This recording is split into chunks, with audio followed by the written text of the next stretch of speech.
نحمدہ ونصلی ونسلم علی رسولہ الکریم بسم اللہ الرحمن الرحیم۔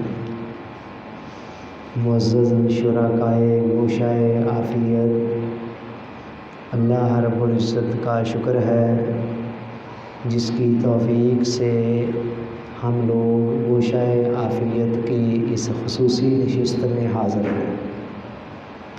اس نشست کے اندر ہمارا عنوان ہے ضبط نفس کا چوتھا اصول۔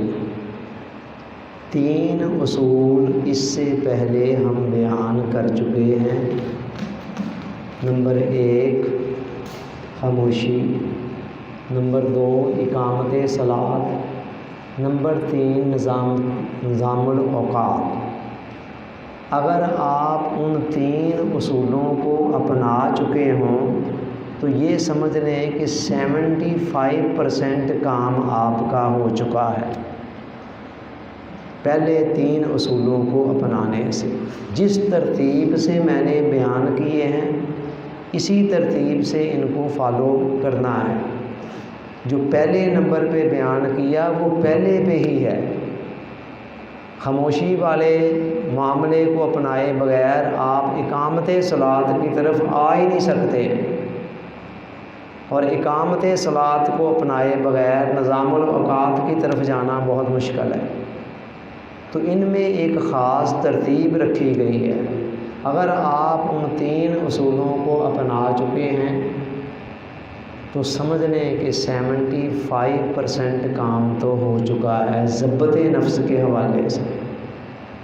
اس کے بعد چوتھا یہ اپنا لیں تو انشاءاللہ یہ موضوع مکمل ہو جائے گا۔ انسان کے نفس میں ہر وقت رنگ برنگی خواہشات، آرزوئیں اور تمنائیں جنم لیتی رہتی ہیں، اور اتنی منہ زور ہوتی ہیں یہ خواہشات کہ قرآن کہتا ہے ان النفس لامارۃ بالسوء۔ انسان کا نفس جو کہ خواہشات وہ جذبات کو پیدا کرنے والا ہے، یہ بڑی شدت کے ساتھ انسان کو برائیوں کی طرف اکساتا ہے۔ تو انسان اس شدت سے مغلوب ہو جاتا ہے، اور کبھی جانتے بوجھتے کبھی انجانے میں ایسے کام کر رہا ہوتا ہے جو خود اس کو تباہ کر رہے ہوتے ہیں۔ اللہ تعالیٰ نے جذبات کو کنٹرول کرنے کے لیے انسان کو ایک جوہر دیا ہے جس کو عقل کہتے ہیں، اور عقل کی رہنمائی کے لیے اس سے اوپر پھر وحی ہے۔ کئی جگہوں پہ عقل بھی بھٹک جاتی ہے نا، عقل کو پتہ نہیں چلتا کہ یہاں یہ صحیح ہے یہ صحیح ہے، ٹھیک ہے۔ جذبات کو مینج کرنے کے لیے ان سے اوپر عقل ہے، اور عقل کو راہ دکھانے کے لیے اس سے اوپر وحی ہے، ٹھیک ہے۔ اب جس انسان کے جذبات اس کی عقل کے تابع ہو گئے اور عقل آگے وحی کے تابع ہو گئی، وہ بندہ کامیاب ہے دنیا میں بھی آخرت میں۔ اس کو ہمارے صوفیہ کہتے ہیں تبع تابع عقل اور عقل تابع شرع۔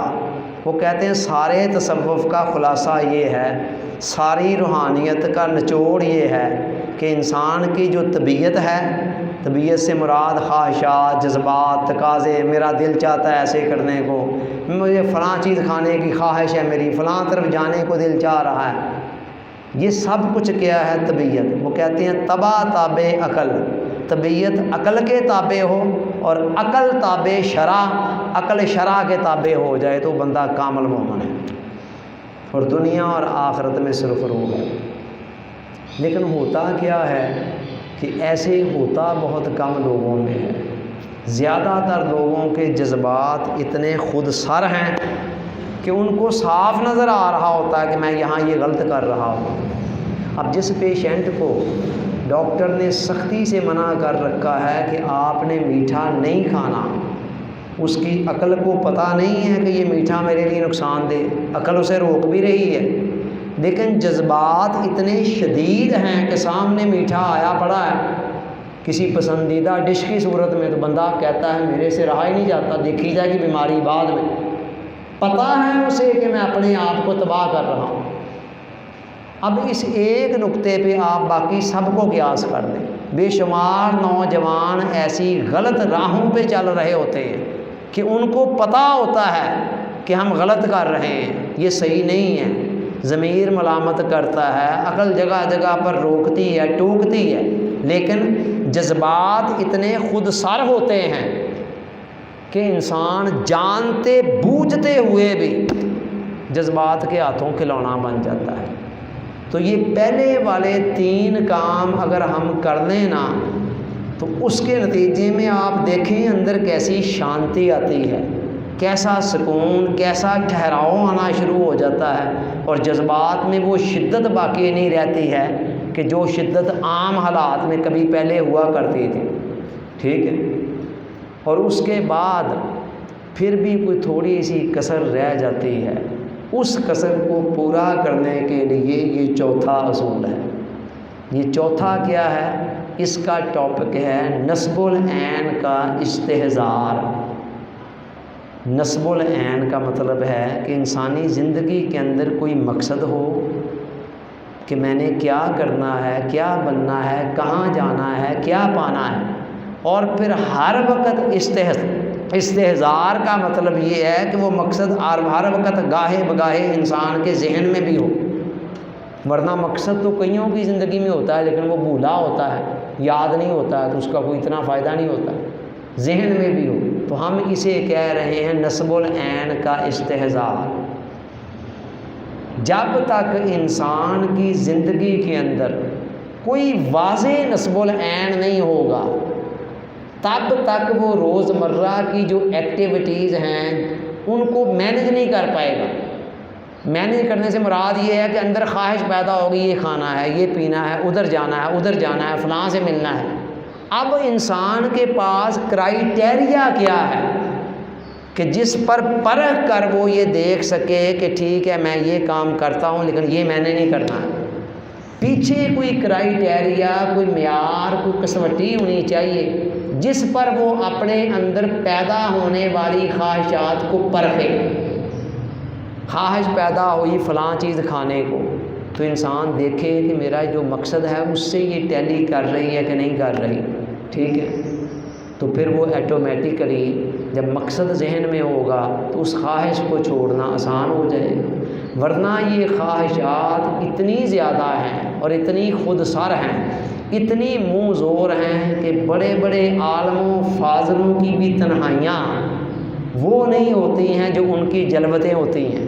جلوت مین محفلوں کے اندر جو سپیچز کر رہے ہوتے ہیں، جو گفتگو کر رہے ہوتے ہیں، جو لوگوں کو درس لیکچر دے رہے ہوتے ہیں، یا جو ظاہری طور پر نظر آ رہے ہوتے ہیں، جب وہ تنہائی میں جاتے ہیں، خلوت میں جاتے ہیں، تو وہاں وہ سچویشن نہیں ہوتی ہے، ٹھیک ہے۔ اسی لیے سیانوں نے کہا کہ اصلی مومن وہ ہے جو جس کی خلوت مومن ہے، یعنی تنہائی میں جہاں صرف خدا دیکھ رہا ہے وہاں بھی وہ اپنے آپ کو حدود اور قیود کا پابند رکھے ہوئے۔ محفل میں تو بندہ رکھ ہی لیتا ہے، کوئی ایسا غلط کام کرنے لگے یا سوچے گا یار 10 بندے دیکھ رہے ہیں کیا سوچیں گے، تو باز آ جاتا ہے۔ تو تنہائی میں جہاں کوئی نہیں دیکھ رہا وہاں تو مقصد جب انسان کے ذہن میں نہیں نہ ہوگا تو پھر انسان کے لیے بڑا مشکل ہے اپنی تنہائیوں کو پاک کرنا، اپنے جذبات کو کنٹرول کرنا۔ پھر یہ ہوتا ہے کہ انسان کا جو نفس ہے نا وہ قرآن کے بقول اس کا خدا بنا ہوتا ہے۔ قرآن مجید نے کہا افرأیت من اتخذ الہہ ہواہ، کیا آپ نے ایسے شخص کو نہیں دیکھا جس نے نفس کی خواہشات کو اپنا خدا بنا رکھا ہے۔ اب نفس کی خواہشات کو خدا بنانا کیا ہے کہ جو نفس کے اندر آرزو پیدا ہوئی انسان اس آرزو کی تکمیل کے لیے چل پڑا، تو یہ اس کو خدا بنا لینا ہے۔ تو یہ ہے کہ انسان، حضور علیہ السلام نے فرمایا کہ آسمان کے نیچے جتنے بھی جھوٹے خداؤں کی عبادت کی گئی ہے نا، ان تمام جھوٹے خداؤں کے اندر نفس سے بڑا خدا اور کوئی نہیں۔ کہتے سب سے زیادہ جو پوجا کی گئی ہے، کیا معاملہ ہے، سب سے زیادہ جو پوجا کی گئی ہے نا کسی جھوٹے خدا کی، حضور علیہ السلام فرماتے ہیں وہ انسان کا نفس ہے۔ یعنی دیکھیں نا، کئی جھوٹے خدا ہیں نا جن کی پوجا عبادت کی گئی، مثلا چاند کی بھی پوجا کی گئی، سورج کی بھی کی گئی، دیوتاؤں کی بھی کی گئی، اور آگ کی پوجا کی گئی۔ تو حضور علیہ السلام نے فرمایا کہ جتنے بھی جھوٹے خداؤں کی پوجا کی گئی ہے نا، ان میں سے نفس سے بڑا اور کوئی نہیں۔ یعنی سب سے زیادہ جھوٹے خداؤں کے اندر ٹاپ آف دی لسٹ پوجا نفس کی گئی ہے۔ تو یہ نسب العین ہے جو انسانی زندگی میں ہوگا۔ اب میں اس کو 2-3 مثالوں سے واضح کرنے لگا ہوں، آپ کی سمجھ میں آ جائے گا کہ اگر واقعی کوئی نسب العین ہماری زندگی میں ہو تو وہ ہمیں کیسے روک سکتا ہے۔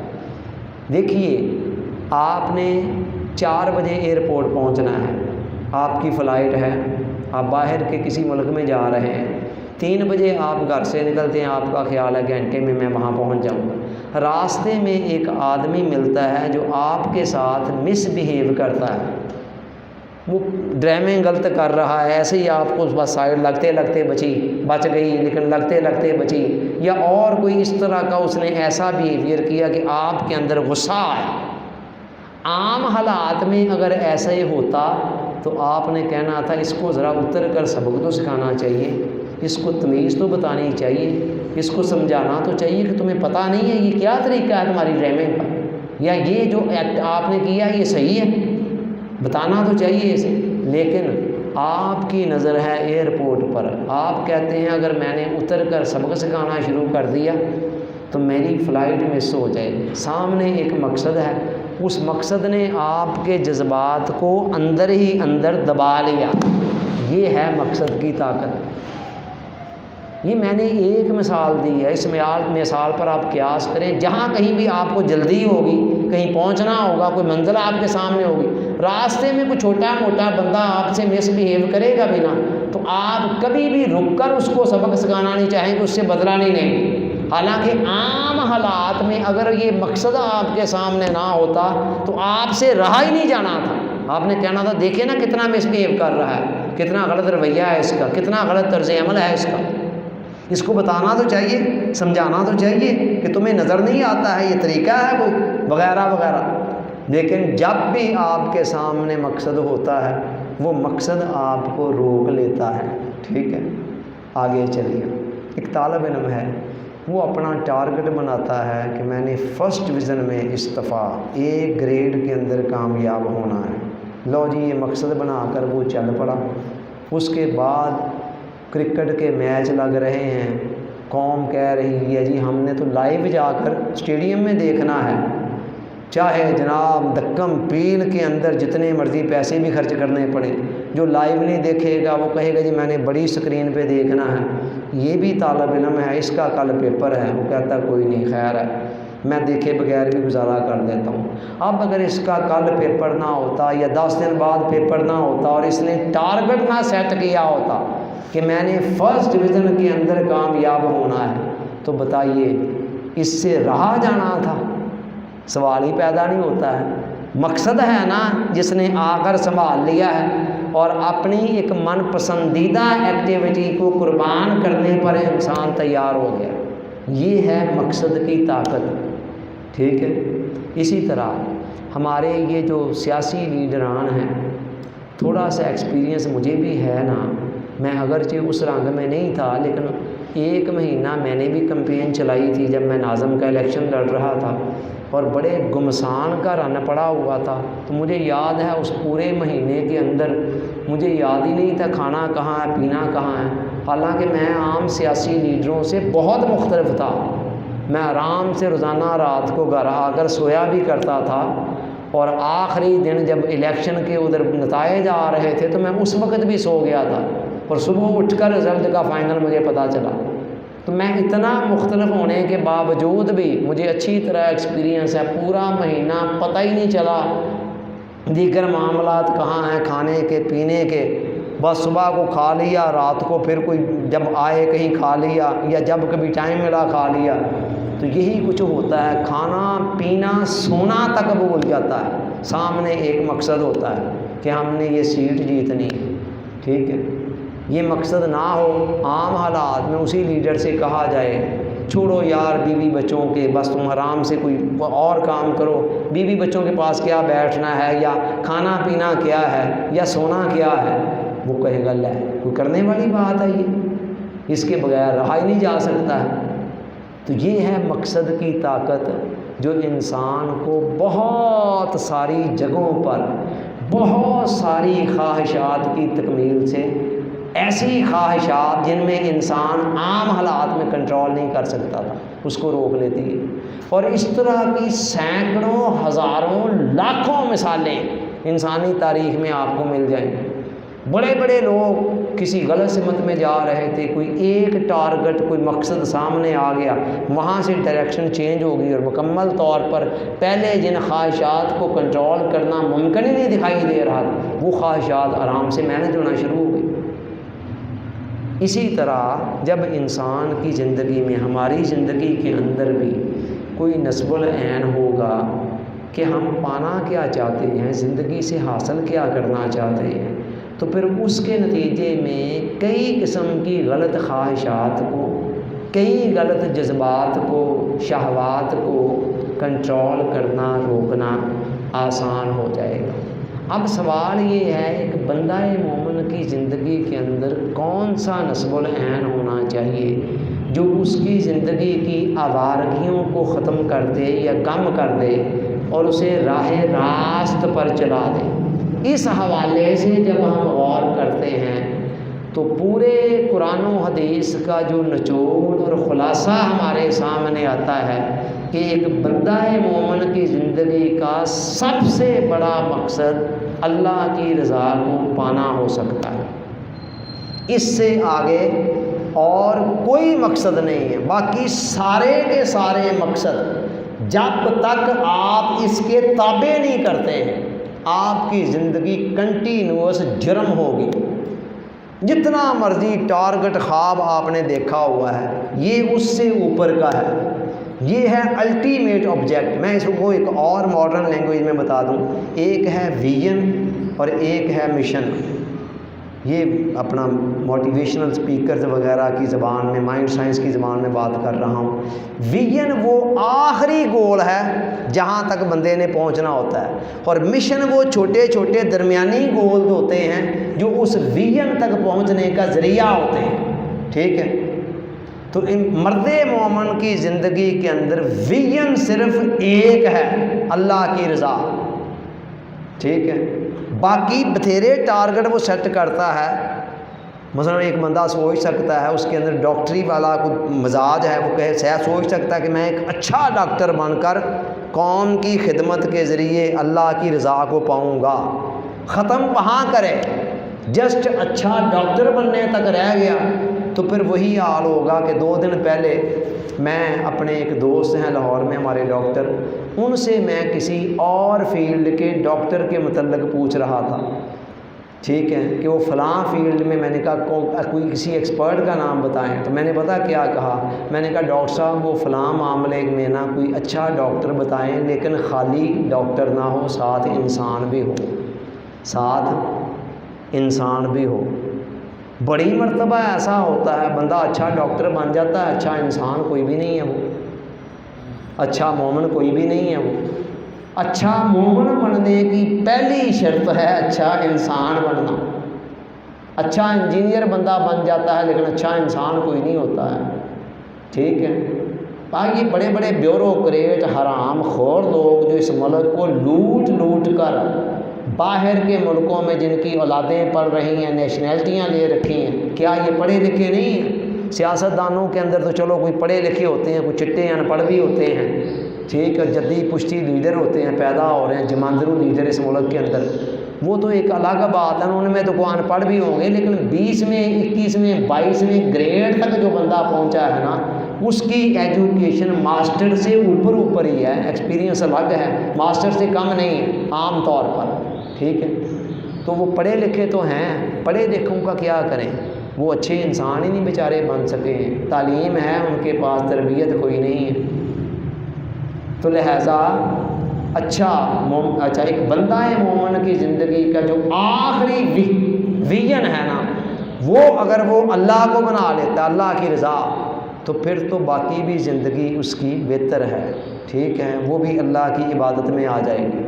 لیکن اگر اس نے ویژن یہ نہیں بنایا، ویژن ہی اپنا یہاں تک رکھا، میں نے اچھا سائنسدان بننا ہے، میں نے کوئی چیز ایجاد کر کے دنیا والوں کو دے کے جانی ہے، اللہ کہے گا ٹھیک ہے دے آیا، مجھ سے کیا مانگتا ہے، میری رضا تو تیرے ذہن میں ہی نہیں تھی، تجھے تو بس نمایاں ہونے کا شوق تھا جی، لوگ مجھے یاد رکھے جی صدیوں تک کہ جی اچھا کیا بات ہے، میں جی کتنا جینیس مائنڈ بندہ تھا جی، کیا کچھ کر گیا ہے، میرے نام چھپے، بعد میں کتبے لگے، تاریخ کی کتابوں کے اندر میرا نام زندہ رہے، یہ تو سارے سیاپے تھے جس کے لیے تم کر رہے تھے۔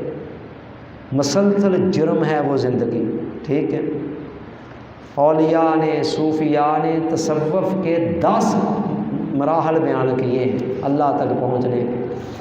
آخری مرحلہ اللہ کی رضا ہے، سب سے پہلے توبہ، پھر انابت، پھر زہد، پھر ریاضت، پھر ورع، پھر صبر، پھر توکل، پھر تفویض، پھر تسلیم، اور اینڈ پر رضا۔ اس سے آگے کچھ نہیں ہے اللہ کی رضا سے۔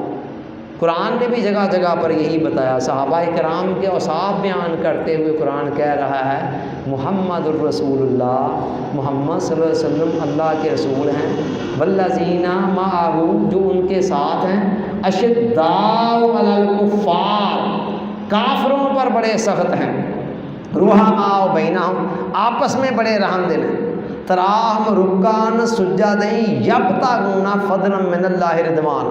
ہے بندے تو دیکھے گا وہ رکوع و سجود بڑی کثرت سے کرتے ہیں، عبادتیں کرتے ہیں، اور کس لیے؟ اللہ کا فضل اور اس کی رضا چاہتے ہو۔ اسی طرح ایک اور مقام پر فرمایا وَاصْبِرْ نَفْسَكَ مَعَ الَّذِينَ يَدْعُونَ رَبَّهُمْ بِالْغَدَاةِ وَالْعَشِيِّ يُرِيدُونَ وَجْهَهُ۔ ہے بندے اپنے آپ کو ان لوگوں کی صحبت اور سنگت میں بٹھایا کر کہ جو صبح و شام مولا کو یاد کرتے ہیں، اور کس لیے؟ یریدون وجہ، فقط اس کی رضا کے طلبگار رہتے ہیں۔ وَمِنَ النَّاسِ مَن يَشْرِي نَفْسَهُ ابْتِغَاءَ مَرْضَاتِ اللَّهِ، فرمایا لوگوں میں سے کچھ لوگ ایسے بھی ہیں جو اپنی جانوں کو اللہ کی بارگاہ میں بیچ دیتے ہیں، بدلے میں کیا؟ اللہ کی رضا چاہتے ہیں۔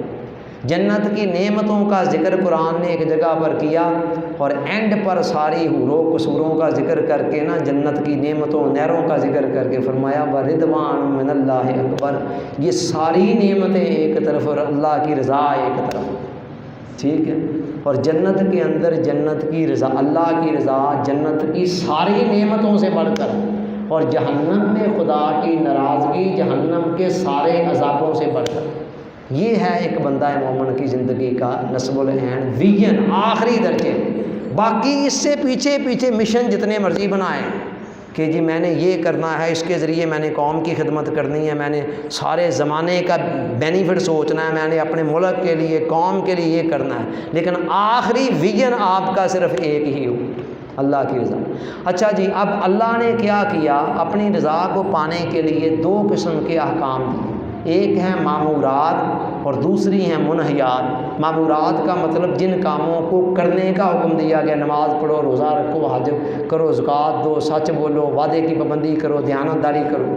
اور منہیات کیا ہیں؟ جن سے روکا گیا، جھوٹ نہیں بولنا، غیبت نہیں کرنی، چغلی نہیں کرنی، فراڈ نہیں کرنا۔ جتنا زیادہ انسان ان دونوں کو اپنائے گا اتنا ہی زیادہ اللہ کی رضا کو پاتا چلا جائے گا۔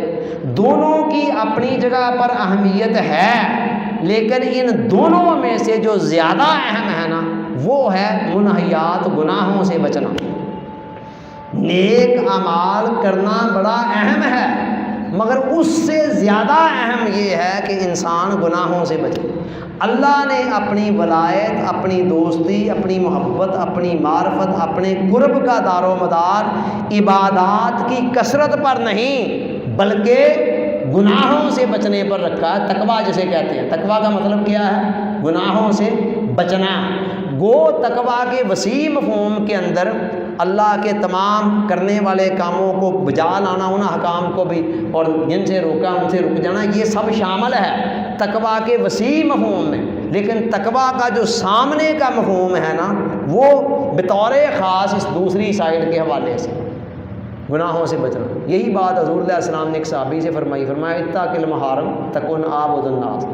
اس نے کہا جی مجھے بتائیں کوئی طریقہ کہ میں سب سے بڑا عبادت گزار بن جاؤں۔ آپ نے فرمایا گناہوں سے بچ، تو سب سے بڑا عبادت گزار بن جائے گا۔ ٹھیک ہے، گناہوں سے بچنا۔ اور اللہ نے اپنی دوستی کا مدار بھی تقویٰ پر رکھا ہے۔ فرمایا الا ان اولیاء اللہ لا خوف علیہم ولا هم یحزنون۔ فرمایا لوگوں آگاہ ہو جاؤ، اللہ کے کچھ ایسے بندے ہوتے ہیں اللہ جن کو اپنا ولی بنا لیتا ہے، دوست بنا لیتا ہے۔ لا خوف علیہم ولا هم یحزنون، جب ان کو دوست بناتا ہے ان کی زندگی سے سارے خوف، سارے غم دور کر دیتا ہے۔ باری تعالیٰ ان کی نشانی کیا ہے؟ فرمایا الذین آمنوا وکانوا یتقون، وہ ایمان اور ایمان کے ساتھ تقویٰ کو جمع کر دیتے ہیں۔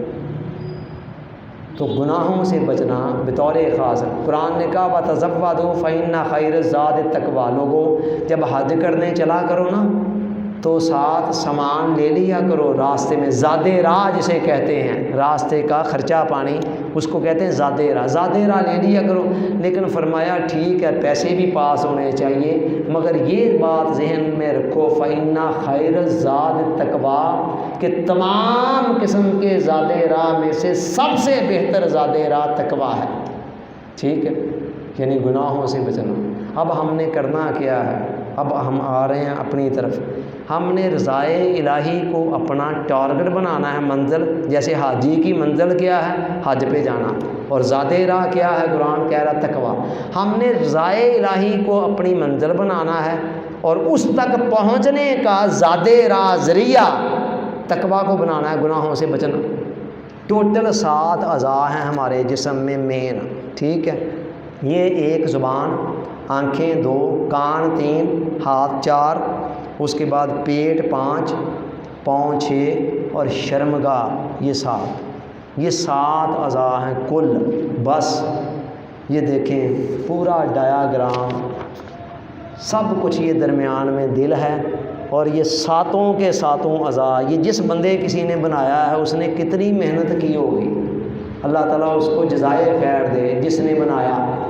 تو انہوں نے کتنی محنت کی۔ ہمارے شیخ احمد دباغ صاحب ہیں اس دور کے ہی، یہ میں نے یہ شیٹ وہاں سے لی ہے، ٹھیک ہے، فوٹو کاپی کروائی، تو انہوں نے یہ ترتیب دیے ہوئے ہیں۔ کہتے ہیں یہ دیکھیں درمیان میں دل ہیں، اسی دور کے ہیں بزرگ، آتے جاتے رہتے ہیں، پاکستان بھی UK میں رہتے ہیں، پاکستان بھی آتے جاتے ہیں۔ تو یہ کہتے ہیں یہ 7 اعضاء ہیں، یہ ان کے ڈائریکٹ اثرات دل پر پہنچتے ہیں۔ جیسے ہی کوئی کان کوئی غلط بات سنتے ہیں دل پہ تھوڑی سی سیاہی لگ جاتی ہے۔ یہ ایکچولی یہ دل انہوں نے نا کلرڈ شکل میں بنایا تھا، فوٹو کاپی کے اندر یہ بلیک آیا ہے، ٹھیک ہے۔ وہ دکھاتے ہیں کہ یہ سیاہی لگ جاتی ہے، یہ لگ گئی سیاہی، یہ لگ گئی، تو جیسے ہی انسان توبہ و استغفار کرتا ہے وہ سیاہی اتر جاتی ہے۔ وہ کہتے ہیں کہ یہ دل جو ہے نا، یہ اللہ کہتا ہے میں نے قیامت والے دن یہ دیکھنا ہے کہ میرے پاس قلب سلیم کون لے کر آیا، سلامتی والا دل۔ یوم لا ینفع مال ولا بنون الا من اتى اللہ بقلب سلیم۔ فرمایا قیامت والے دن نہ مال و دولت کام آئیں گے نہ کوئی اور چیز، صرف قلب سلیم، سلامتی والا دل۔ اور قلب کی سلامتی کو یہ 7 چیزیں متاثر کرتی ہیں۔ صوفی برکت علی صاحب رحمۃ اللہ علیہ نے فرمایا نا کہ آنکھ، کان اور زبان یہ دل کے دروازے ہیں، زیادہ ان 3 کا تعلق ہے، کان، زبان اور آنکھ، ان 3 کا مین ہے۔ یہ دل کے دروازے ہیں، ان سے گزر کر ہی، ان کے پاک ہونے سے ہی دل پاک ہوتا ہے، ٹھیک ہے۔